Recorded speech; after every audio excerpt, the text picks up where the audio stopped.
Hello friend, welcome to my YouTube channel CNG classes.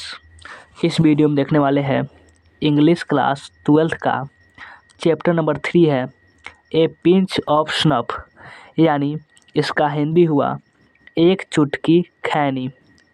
इसका हम summary देखने वाले हैं, यानी इससे पिछले वीडियो में हमने भारत इज माई होम का समरी देखा था और इंडियन सिविलाइजेशन एंड कल्चर का। आप वो दोनों वीडियो नहीं देखे तो डिस्क्रिप्शन में प्लेलिस्ट का लिंक दे देंगे, आप वहाँ से जाकर दोनों वीडियो को देख सकते हैं। तो इसका हम क्या देखने वाले हैं, इसका हम समरी देखने वाले हैं। सबसे पहले आपने वीडियो को लाइक नहीं किया तो लाइक कर लीजिए और शेयर कर लीजिए और कमेंट कर लीजिएगा, और चैनल सब्सक्राइब नहीं किए तो अभी सब्सक्राइब कर लीजिए। और व्हाट्सएप ग्रुप में नहीं जुड़े हैं तो इस पर मैसेज करके आप व्हाट्सएप ग्रुप में ज़रूर जुड़ जाइएगा। इसका फ़ायदा ये होता है कि हम जो PDF बनाते हैं इसमें डाल देते हैं, और क्लब क्लास होता है इसमें लिंक भी दे देते हैं। तो चलिए समरी स्टार्ट करते हैं। तो पहले हम देखते हैं कि समरी आपको बोर्ड एग्जाम में किस प्रकार से पूछा जाता है, वो पहले देखते हैं। जैसे आपको ये ऐसे लिखा जाता है, right in the summary any one of the flowing, मतलब अब बोला जा रहा है कि आपको इनमें से कोई एक का समरी लिखना है। इसमें से या तो आप भारत इज माई होम का लिख दीजिए, या ए पिंच ऑफ स्नफ का लिख दीजिए, या आई हैव ए ड्रीम का, मतलब समरी लिखना ही है। इसमें से कोनो एक का लिखना है। तो जो जो आ रहा है, जो आपको आ रहा है आपको वही लिखना है। जैसे आपको लिखना होगा तो आपको इस ऑप्शन में भी दे दीजिएगा, और ऐसे लिख के उत्तर लिख के आप यहाँ से स्टार्ट करना शुरू कर सकते हैं। तो ऐसा समझ सकते हैं, आपको ऐसा पूछा जाता है, यानी ये ज़रूरी है। को ऐसे ही क्वेश्चन आएगा प्रोज से और पोएट्री दोनों से रहता है। तो चलिए अब समरी देखते हैं। आप समझिए किस क्वेश्चन किस प्रकार से पूछा जाएगा। तो चलिए अब समरी देखते हैं। पिंच ऑफ स्नफ, इसका हिंदी बताए हुए थे एक चुटकी खैनी। अब इसका शुरू करते हैं। देख लिए आपके लिए हम इंग्लिश और हिंदी दोनों लिख दिए पे, जिसके कारण आपको समझने में कोई दिक्कत नहीं होनी चाहिए। आप जो भारी वर्ड मीनिंग है उसका हम अर्थ भी बताते हुए चलेंगे, जिसके कारण जो इंग्लिश में थोड़ा कमज़ोर बच्चे भी होते हैं वे भी आराम से पढ़ सकते हैं। तो चलिए शुरू करते हैं। तो a pinch of snuff is a comic story written by Manohar Malgonkar. ये हो गया। इसका हिंदी क्या हुआ कि जो a pinch of snuff Manohar Malgonkar के द्वारा लिखी गई यह एक मजाकिया कहानी है। कॉमिक स्टोरी मतलब हिंदी क्या होता है, मजाकिया कहानी।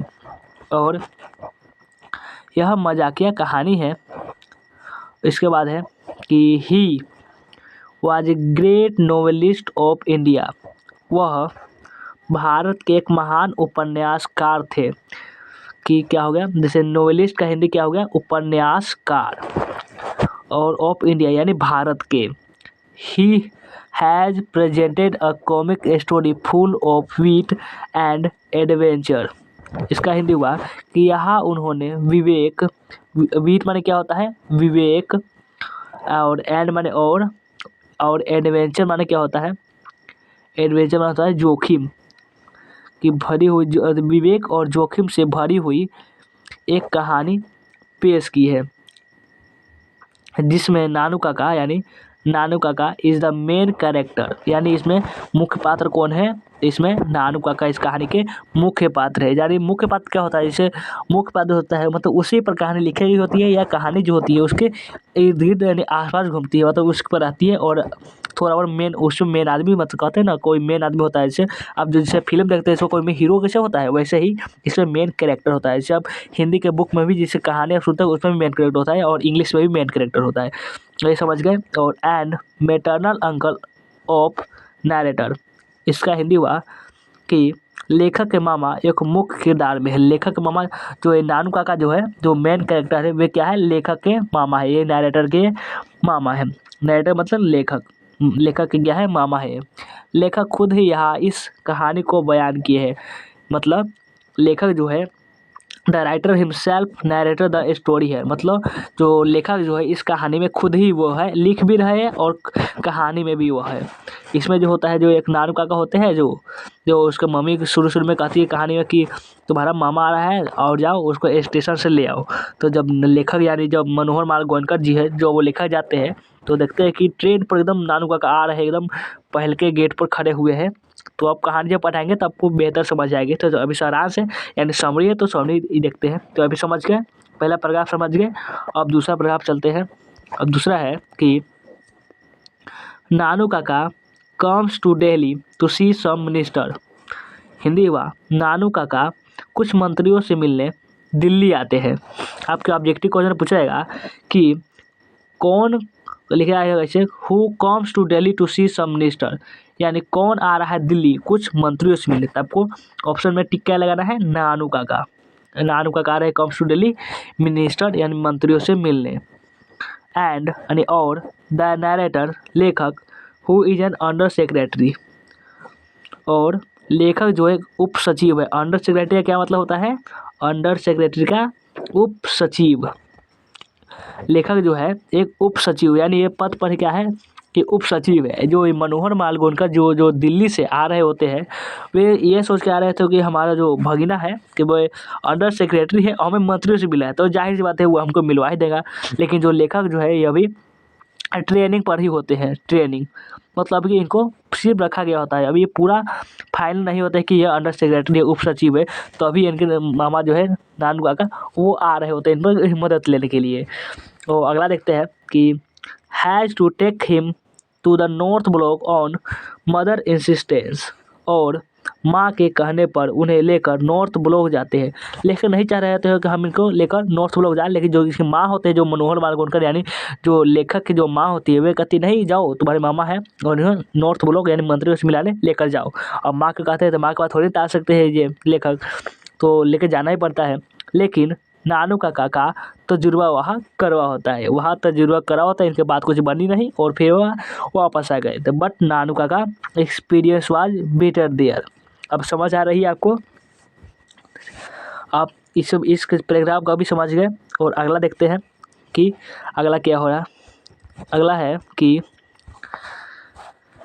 Letter he goes to meet Sohanlal who is a party boss and successfully impresses. इसका हिंदी हुआ कि फिर वह सोहनलाल से मिलने जाते हैं जो एक पार्टी अध्यक्ष है। वहाँ से तो वो नानू काका जो है उसे तजुर्बा नहीं लगता है, जो मंत्रियों से मिलने जाते हैं तो वहाँ चले जाते हैं। और फिर जैसे घर आते हैं तो क्या कहते हैं, सोहनलाल से मिलने जाते हैं जो एक पार्टी अध्यक्ष है, यानी पार्टी बॉस है। पार्टी बॉस माने पार्टी अध्यक्ष। मीट यानी मिलने। सोहनलाल एक व्यक्ति का नाम है जो बड़े आदमी है, और उस पर अपने शब्द एवं विवेक and successfully impresses him by his words यानी शब्द एंड विट्स यानी विवेक, शोइंग दैट। हिंदी हुआ कि और उस पर अपने शब्द और विवेक से सफलतापूर्वक सक्सेसफुली, देखिए सक्सेसफुली सफलतापूर्वक प्रभाव डालते हैं। यह दिखाते हैं कि वह राजदूत बरकत अली को बहुत अच्छी तरह से जानते हैं। ये जो नानू काका होते हैं वैसे ही लम्बा लम्बा फेंकते हैं कि हम जो हजरत बरकत अली है, यानी जो उसको हम हमारा दोस्त है, हमारा फ्रेंड है, हम उसके दोस्त है, इसके कारण वो इम्प्रेस करने के लिए वो वहाँ पे जाते हैं। ऐसा कुछ नहीं होते हैं, वे सब मंत्रियों से मिलने के लिए ये सब कर रहे होते हैं। और जैसे वो जाते हैं तो he knows that ambassador Barkat Ali is very well, मतलब वो हजरत जो बरकत अली है उसको बहुत अच्छे से जानते हैं, ऐसा वो सोहनलाल को बताते हैं। और during talk with Sohanlal he comes to know about welfare minister.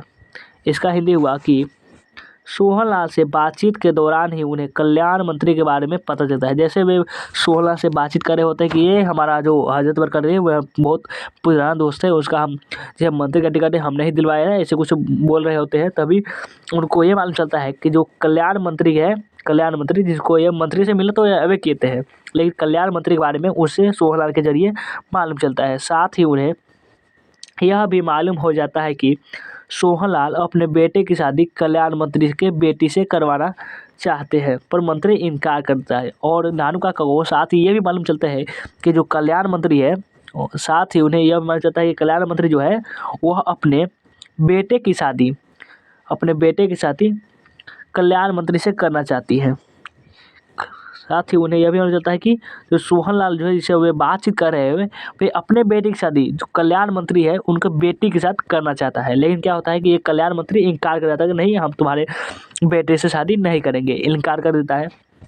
यही नानू काका को भी बातें करते करते इतना खो जाते हैं कि इनके पूरा पोल इनके सामने खोल देते हैं, पूरा बात हो जाता है। तो साथ ही इनको ये भी मालूम चल जाती है। आप यहाँ समझ गए हैं। समझ गए। तो अब अगला चलते हैं, अगला देखते हैं। अगला है कि on the other hand the welfare minister मतलब हैं कल्याण मंत्री, fixed his daughter as marriage to the prince of Naur. Hindi हुआ दूसरी तरफ, ऑन द अदर हैंड माने दूसरी तरफ, कल्याण मंत्री यानी वेलफेयर मिनिस्टर अपने बेटे की शादी निन्नौर के राजकुमार, प्रिंस माने राजकुमार, निन्नौर के राजकुमार से तय करते हैं। अब नानू काका निन्नौर के महाराजा के पुश्तैनी ज्योतिषी के रूप में कल्याण मंत्री से मिलने जाते हैं।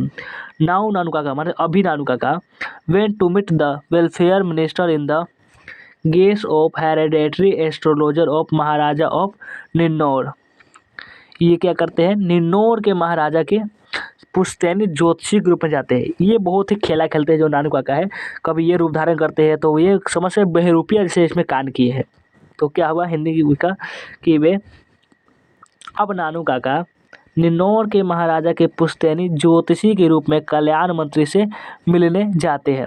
कहते कि नहीं हम उनके पुश्तैनी ज्योतिषी हैं, और इसे वह विजिटर्स बुक पर भी लिखते हैं।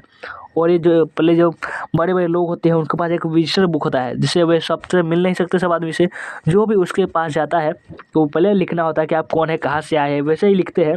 विजिटर बुक पर लिखते हैं कि हम पुश्तैनी ज्योतिषी है जो आपको बेटा और बेटे की शादी के लिए आए हुए हैं। ऐसे भी शादी तो सोहनलाल के बेटे के साथ तय करता ही है, लेकिन जब लिख देते हैं उसका विश्वास होता है कि हम निन्नौर के राजकुमार के पुश्तैनी ज्योतिषी है जो ये वेलफेयर मिनिस्टर शादी करना चाहता था। और अगला है कि as soon as the welfare minister comes to know about this. Hindi हुआ जैसे ही कल्याण मंत्री को इस बात का पता चलता है, जैसे ही कल्याण मंत्री को इस बात का पता चलता है कि हमारे यहाँ कि निन्नौर के पुश्तैनी ज्योतिषी आए थे, तो वह खुद नानू काका से मिलने मेरे घर आते हैं। ऐसा कौन लिखे, ऐसे लेखक लिख रहा है कि जैसे ही कल्याण मंत्री को इस बात का पता चलता है कि वह जो वेलफेयर मिनिस्टर को मालूम चलता है कि जैसे ही ये जो अतिश है जो पुश्तैनी ज्योतिषी जो है निन्नौर के वे हमारे घर आए थे, तो वो क्या है, वो खुद नानू काका से मिलने मेरे घर आते हैं। यानी जो नरेटर है जो राइटर है उनके घर आते हैं। यह तो समझ गए। और जैसे यहाँ पे ख़त्म होता है तो आपको लास्ट में क्या लिखना है, लास्ट में लिखना है आपको कि finally this is a fantastic creation of Manohar Malgonkar where he has beautifully presented the character माने पात्र। It really leaves a genius touch on reader's mind. Hindi हुआ अंततः यह मनोहर माल गोयनकर की एक बेहतरीन रचना है जहाँ उन्होंने किरदार को बहुत खूबसूरती से पेश किया है। यह वाकई पढ़ने वाले के जहाँ पड़ेगा ताज़ा असर छोड़ जाती है। ये है पूरा स्टोरी बहुत लंबा है लेकिन शॉर्ट करके आपको लिखना होता है, पूरा स्टोरी थोड़ी लिखना होता है। तो ये आप स्टोरी समझ के जब आप पढ़ाएंगे आपको चैप्टर एक्सप्लेन करेंगे तो आपको अच्छे से समझ आएंगे। तो अब यहाँ तो समझ गए, चलिए एक बार शुरू से फिर देख लेते हैं कि क्या होगा। इसमें जो है शुरू में आपको इम्पोर्टेंट क्वेश्चन ये पूछे जा सकती है कि ये जो है ए पिंच ऑफ स्नफ ये क्या है, तो आपको बताना है कि ये स्टोरी है, कौन लिखे तो आपको बताना कि मनोहर माल गोयनकर जी लिखे, और कैसी कहानी है तो कॉमिक स्टोरी यानी मजाकिया कहानी है, ये आपको लिख देना है। और आपको बताना है कि ये पेशे से क्या थे, तो आप नोवेलिस्ट यानी नोवेलिस्ट उपन्यासकार थे। और मेन कैरेक्टर कौन आपको हम बताएं, मेन कैरेक्टर जो है नानू काका है, ये इम्पोर्टेंट है। और इसमें क्या इम्पोर्टेंट है, तो इसमें है कि कौन दिल्ली आ रहे हैं मंत्रियों से मिलने, तो अब बताना है नानू काका जो आ रहे हैं दिल्ली से मंत्रियों से मिलने, ये हो गया। और इसमें क्या इम्पोर्टेंट है, इसमें इम्पोर्टेंट है कि जो सोहनलाल है वे दिल्ली का क्या है, तो आप पार्टी बॉस है, ये भी आप जान गए। तो ये सब ऑब्जेक्टिव क्वेश्चन आपको पूछकर आ सकती है, बनकर आ सकती है। और इसमें देखते हैं, तो इसमें देखते हैं कि वेलफेयर मिनिस्टर किसके बेटे के साथ अपने रिश्ता तय करता है, तो क्या निन्नौर के महाराजा के साथ। और जो हेरिडेटरी एस्ट्रोलॉजर जो है मतलब पुश्तैनी ज्योतिषी ये कौन बनकर जाते हैं, तो ये नानू काका बनकर जाते हैं। और कहाँ के, तो निन्नौर के। ये सब हम बता दे रहे हैं आपको कि कहीं क्वेश्चन भी घुमा फिरा के क्वेश्चन आप बना सकते हैं क्वेश्चन आसानी से। और इसमें देखते हैं कि ये आपको जैसे इसे लिख देते हैं तो लास्ट में ये लिखना आपको ज़रूरी है, क्योंकि इसी के टीचर जो चेक कर रहे थे कॉपी को उसको मालूम चलता है कि हाँ बच्चे ने पूरा लिखे है और लास्ट में एंड भी किए हैं। तो आप ये कैसा लगा आपको कमेंट में ज़रूर बताइएगा। और आपको ख़त्म होता है आपको समरी। तो चलिए वीडियो को एंड करते हैं, मिलते हैं फिर किसी नेक्स्ट वीडियो में। और चैनल को सब्सक्राइब नहीं किए होंगे तो कर लीजिएगा और व्हाट्सएप ग्रुप में ज़रूर जुड़ जाइएगा। आपको वीडियो कैसा लगा कमेंट में ज़रूर बताइएगा। तो चलिए वीडियो को एंड करते हैं।